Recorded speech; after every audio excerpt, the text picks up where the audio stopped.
Heidi ho there, my lovies. Welcome back to Crazy But Not Dangerous. I'm Shorty Vaughn. Thanks for joining me this morning in the kitchen.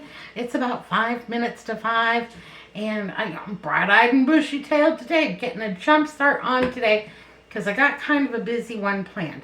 I've got an appointment that I've got to go to this morning, and then this afternoon, the mobile groomer is coming to give Hazel a bath and, do her paw and nail treatment. She's gonna get all beautified. She's gonna get all dolled up. She doesn't need it, but she needs the bath. And I used to bathe Pigpen because he was so little. I could just bathe him in the bathroom sink and take care of his nails and everything. But I'm a little too shaky with the nail trimmers, and Hazel gets nervous. So yeah, the mobile groomer is a godsend. His name is Kai, and I just love him. And actually, Hazel loves him too. She gets super excited when he comes to the door to get her. So this morning, what I want to do is get a jump start on my dinner. We're having breakfast for dinner. Do y'all ever have breakfast for dinner? It's simple, it's easy, it's straightforward. It's, for me, 100% comfort food. And so tonight I'm going to make omelets. To go with that, I thought that I would make some sausage balls. Sausage balls are great. They're great for breakfast, great for lunch, great for dinner. Make a good appetizer. They are multi-purpose, and it's also a good way to make 1 pound of sausage go pretty darn far. So I've got 1 pound of my Great Value Original Premium Sausage, and I'm going to put everything in the KitchenAid mixing bowl. And I'm just going to go over there and just give it a zzz, and it's going to be just fun. So it's actually also kind of low effort, thank goodness. So what I will do is I will make a lot of sausage balls. Going to bake them in the oven. And then I will leave some out for tonight. Maybe a couple of, some for a couple of other days in the week, because they do make a quick breakfast. And the people in my household, they can just help themselves, because I do not make breakfast on the regular. It is a fend for yourself kind of a meal. So, and the rest of them, I will take them and flash freeze them and put them into a bag to be served another day. Whether I'm taking a handful out for lunch for us, or we're having breakfast for dinner, or whatever. Or if I have company stopping by and I want something that's going to be ready out of the Easy Bake Oven in about 5 minutes, just whip up a quick little sauce to go with them, and then you have a pretty good little appetizer for your company. Yay, hooray. Well, I managed to get sausage all over my hands. I'm not cooking unless I'm making a mess. Okay, there we go. Hot diggity. You know what we're going to need? A little towel. Here we go. Don't worry, I'll make sure to wipe that drawer off so it doesn't have little sausage bits on it. Don't want to cross-contaminate anything. I have about 2 scant cups of all-purpose biscuit mix, like Bisquick or what have you. Those are great. They're complete. I do like to keep that in my pantry, but I don't stock too far up on it, because in Arizona, because of our extreme temperatures, anything like a complete pancake mix or a complete biscuit mix or that kind of thing can go wonky with our extreme temperatures. So I don't keep a lot of stock, but just enough, just an air and a spare. So about 2 scant cups of the all-purpose biscuit mix. I also have 2 cups of shredded Colby Jack. Cheddar would be fine. Whatever your mozzarella. I'm not the cheese police. I don't think there are any bad cheeses. Whatever rocks your boat. This is what I had on hand. And this came in a block for me. And it was a free item a couple of weeks ago. It's been hanging out in my refrigerator, just waiting for its day to shine. Well, your time has come, baby. I also have an 8-ounce block of cream cheese. Throw that right on in there. My stores have all re-upped on their cream cheese since the holiday, so I'm glad to have it.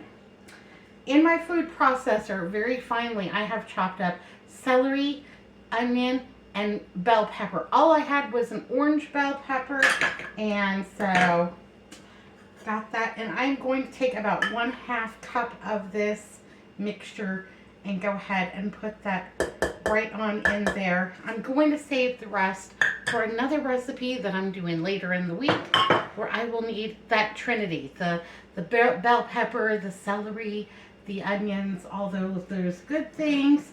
I also have some Zatarain's Creole seasoning, and that is how I am going to go ahead and flavor my sausage bowls with a little bit of Creole seasoning, a little bit of that, that Cajun spice flavor. So I am going to put about 2 teaspoons of the Cajun seasoning in there. And then I have Worcestershire, and just for a little bit of that extra umami flavor, yes please and thank you, about 1 teaspoon of the Worcestershire. Now I'm going to go over, I'm going to give it a couple of zips at the KitchenAid mixer.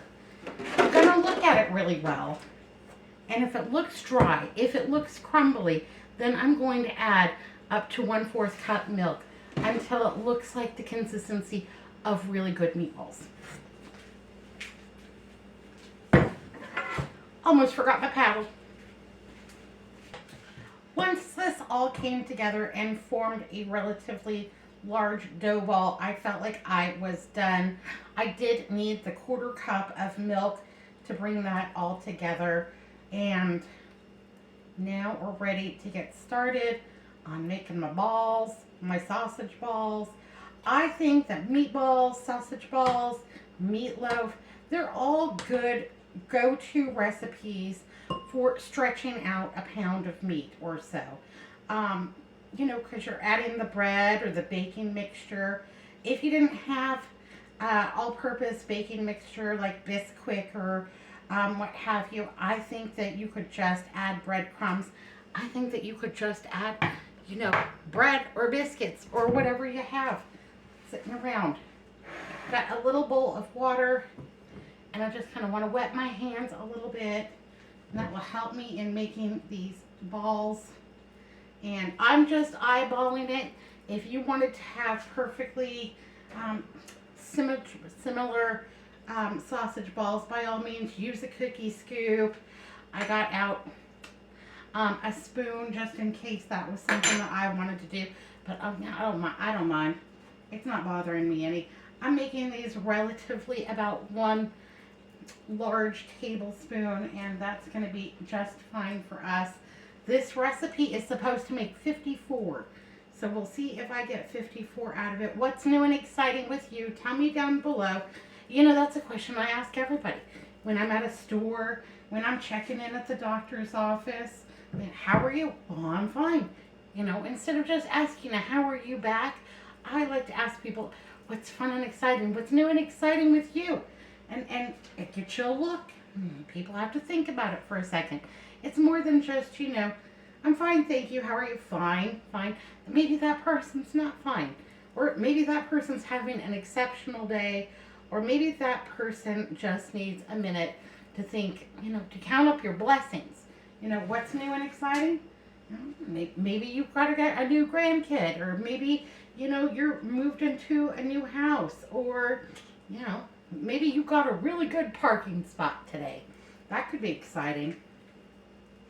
Anyhow, just making some sausage balls. I'm going to cook these in the full-size oven.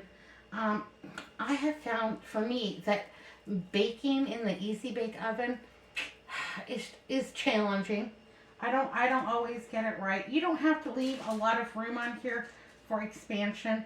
I don't think it's going to be a problem.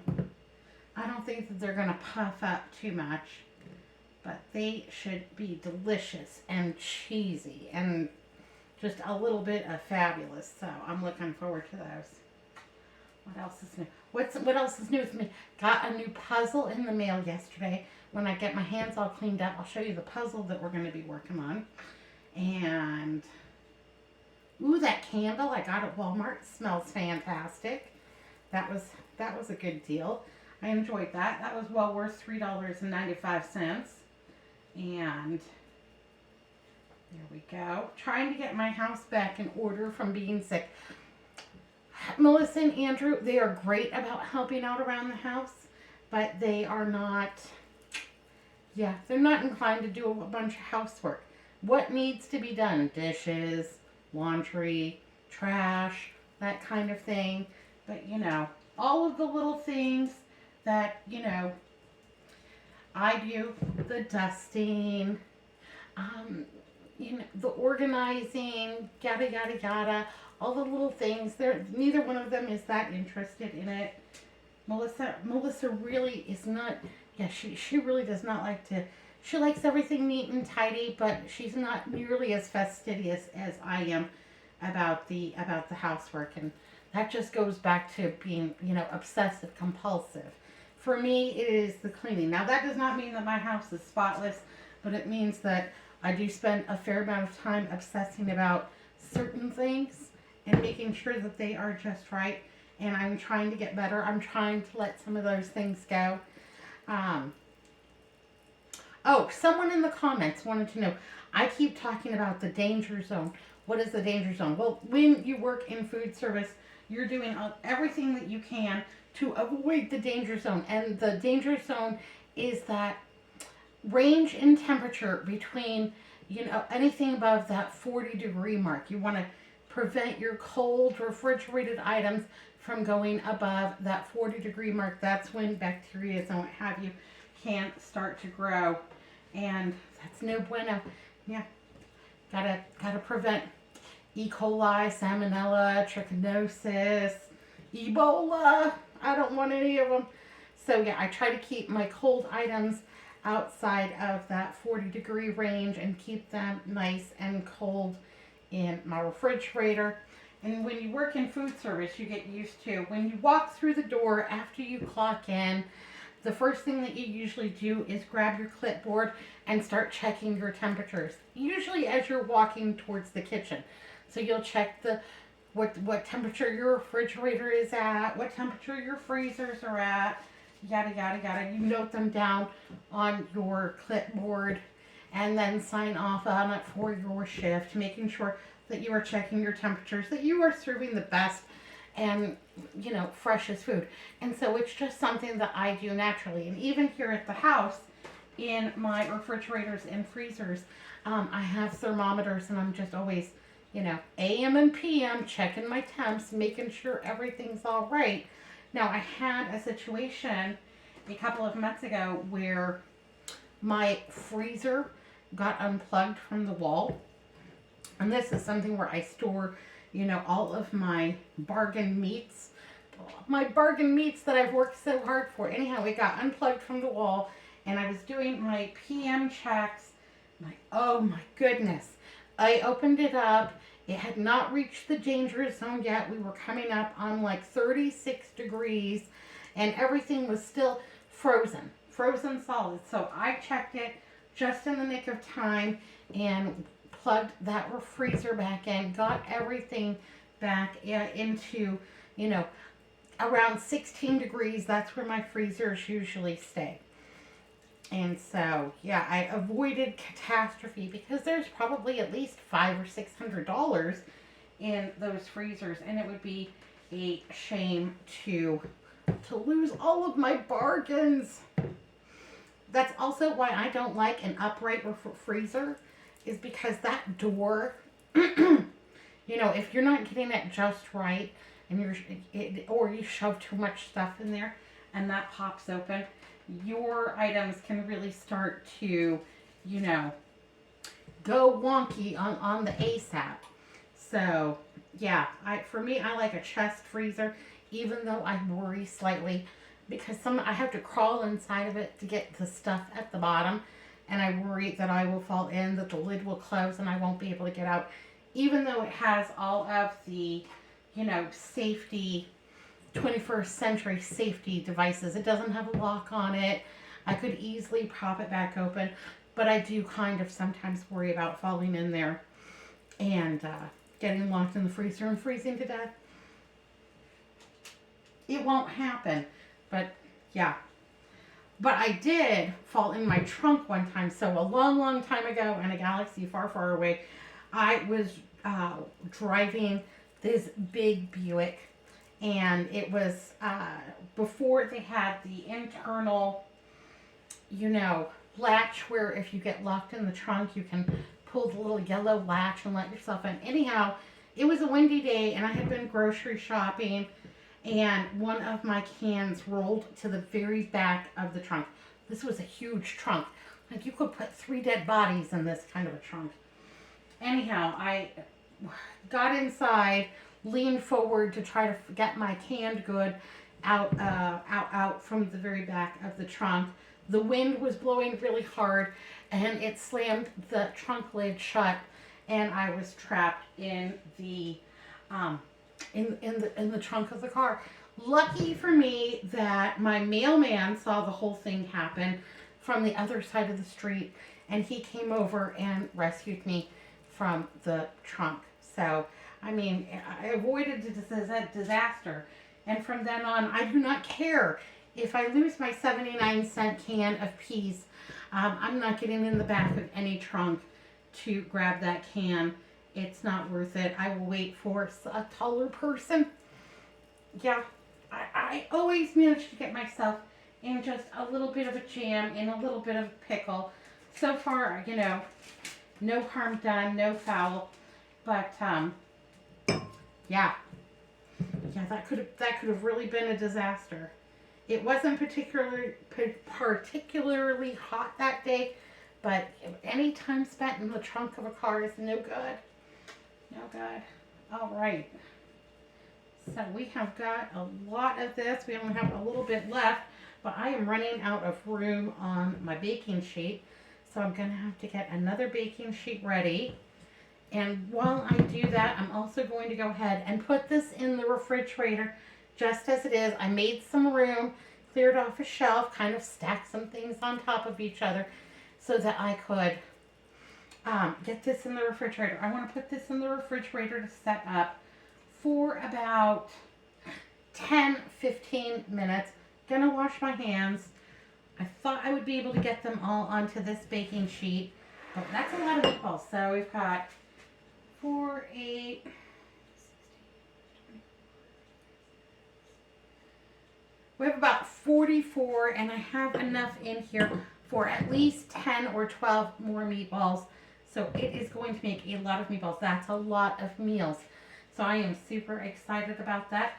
And they are relatively all the same size.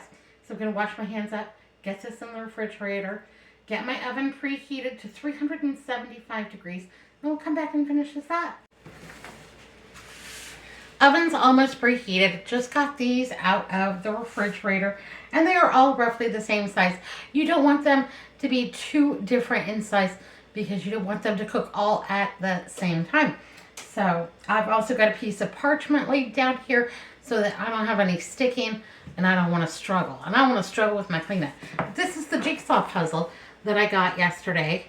Anyhow, it's, you know, like planets and asteroids and a big sun and kind of science fiction-y. It's a 1,000-piece puzzle, but it has a sorting process.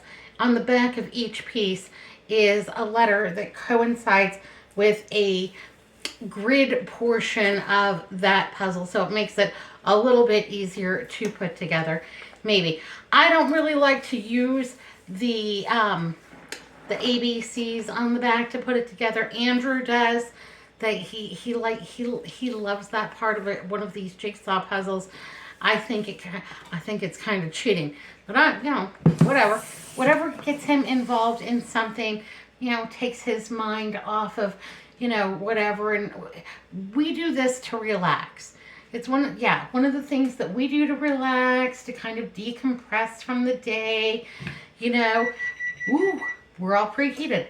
You know, if we're having, you know, break from you know, life or what have you for a few minutes, and you're stopping by the table and you find a piece real quick, and and then, you know, you've got a win.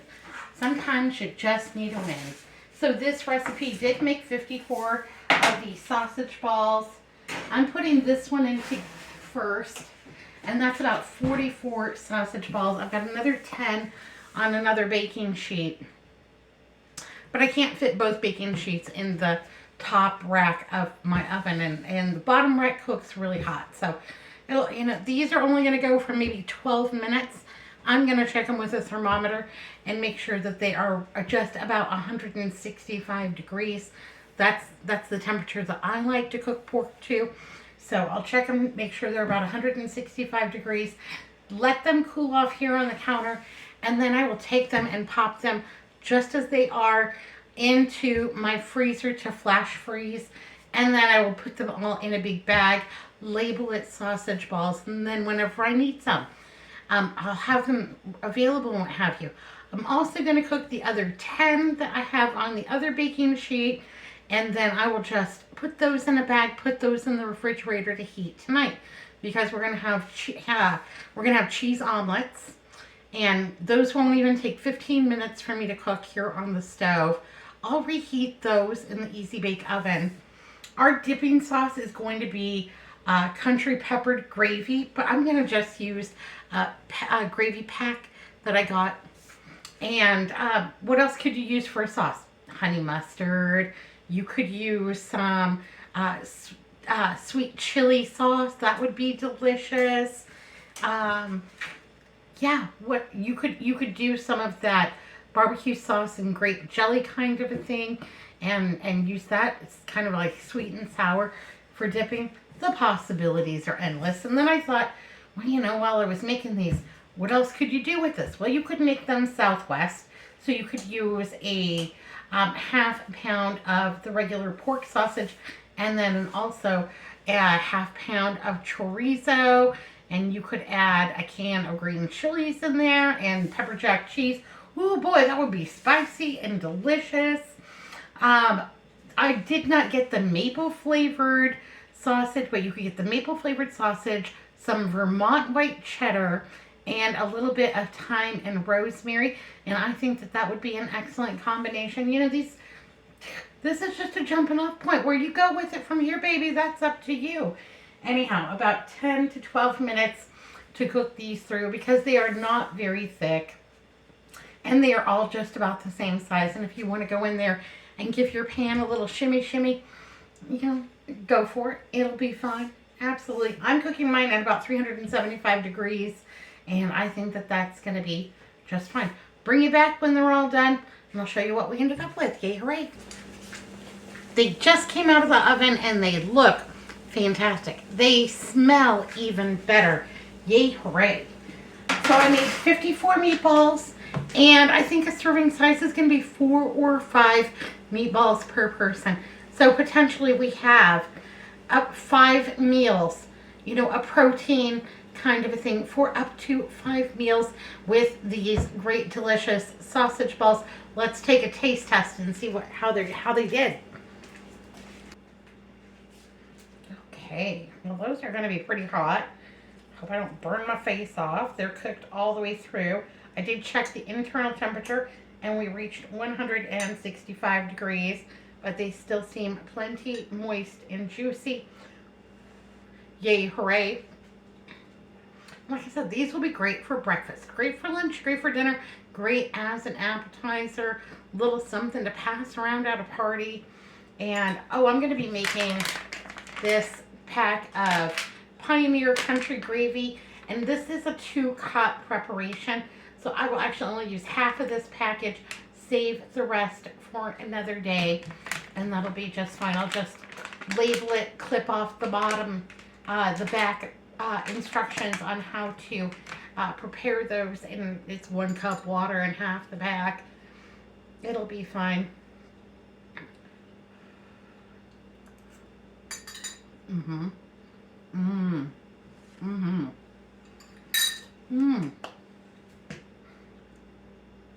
Yay, hooray. Well, those are delicious. They are well seasoned. They have that Cajun flavor to them. Plenty of the celery, onions, and bell pepper. I'll serve this with an cheese omelets tonight and a side of fruit, the gravy for dipping, and those are amazing. Yeah, Where will you take sausage balls? How, this is just a jumping off point. You choose the cheese. Oh, I love the cream cheese in there. It has a very good texture on the inside, crispy on the outside. Who could ask for anything more? Yay, hooray. All right, my lovelies. Well, I'm going to go ahead and enjoy this one. Get ready to go to my appointment. It's almost 7:30 in the morning now. All right. Hope you have a wonderful day. Be good. Be careful. Look both ways. I'll see you next time. Great big smooches and huge squeeze-a-ronies. Bye now.